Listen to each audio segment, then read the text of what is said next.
Yeah. out of the Assembly and the Senate in California that's now on Gavin Newsom's desk to sign, which basically would fine social networks that allow content to show up on their social network that the state of California deems to be hate speech.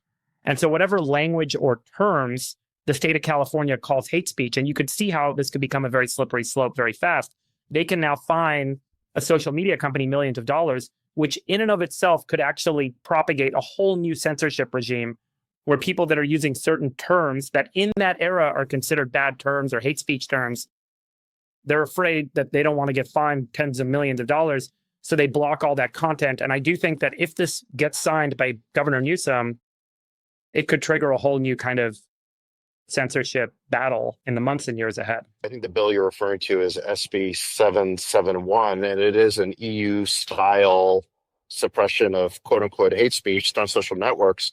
The problem is that there is no definition of hate speech. That's not a category that exists.